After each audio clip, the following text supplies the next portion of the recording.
Hello बच्चों, चलिए प्रश्न पढ़ते हैं। काले हीरे का प्रयोग किस कार्य के लिए किया जाता है? चलिए अब हम प्रश्न की मुख्य अवधारणा देख लेते हैं। तो यहाँ पर हमारे प्रश्न की मुख्य अवधारणा क्या होगी?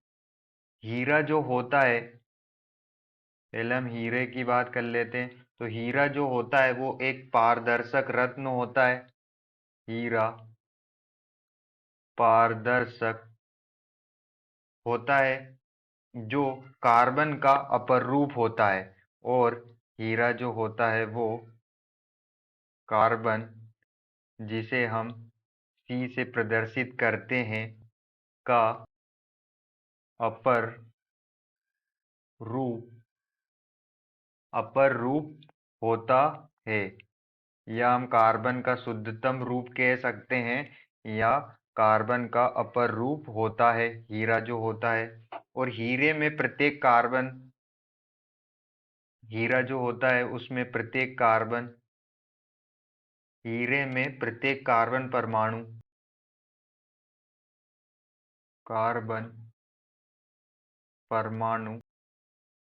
अन्य अन्य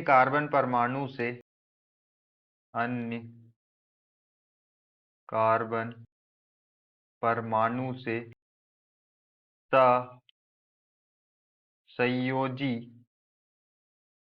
बंध सहसंयोजी बंध द्वारा जुड़े होते हैं। हीरो में जो कार्बन के बीच में बंध होता है वो कैसा होता है? सहसंयोजी बंध होता है। और जो कार्बन परमाणु होते वो सहसंयोजी बंध द्वारा जुड़े होते हैं। और हीरे का जो रंग केवल सफेद ही नहीं होता। हमारा जो हीरा होता है ना, उसका रंग केवल सफेद ही नहीं होता। हीरा सिर्फ सफेद नहीं होता है, बल्कि इसके जो शेड होती है, अशुद्धियों के कारण हीरे में अशुद्धियों के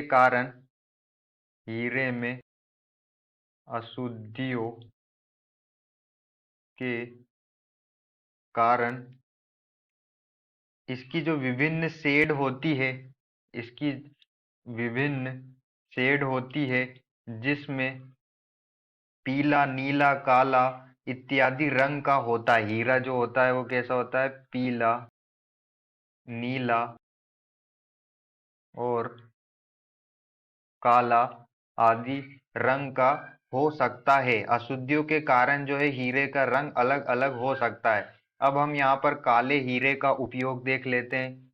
तो काले हीरे का उपयोग क्या होता है? काले हीरे का उपयोग हम किन किन चीजों में करते हैं देख लेते हैं। हम काले हीरे का उपयोग कांच काटने में करते हैं, और इससे दूसरे हीरे काटने काटने में इसका उपयोग करते हैं। दूसरे हीरे काटने में इसका उपयोग करते हैं। और चट्टानों को भेदने में इसका उपयोग करते हैं। चट्टानों को भेदने में इसका उपयोग करते हैं, तथा पॉलिश करने में का उपयोग हम करते हैं। तो काले हीरे का उपयोग हमने देखा कि हम कहाँ कहाँ पर काले हीरो का उपयोग करते हैं। हम कांच काटने में, दूसरे हीरो को काटने में, चट्टानों को भेदने में तथा पॉलिश करने में हीरे का उपयोग करते हैं। और हीरे जो होते हैं वो कार्बन का शुद्धतम रूप या अपर रूप होते हैं, और ये पारदर्शक होते हैं। और कार्बन में जो प्रत्येक हीरे में जो प्रत्येक कार्बन होता है, हीरे एक कार्बन का अपर रूप है, तो हीरे के जो प्रत्येक कार्बन परमाणु होते हैं वो अन्य कार्बन परमाणु से सहसंयोजी बंध द्वारा जुड़े होते हैं। आशा करते हैं आपको समझ में आया होगा। धन्यवाद।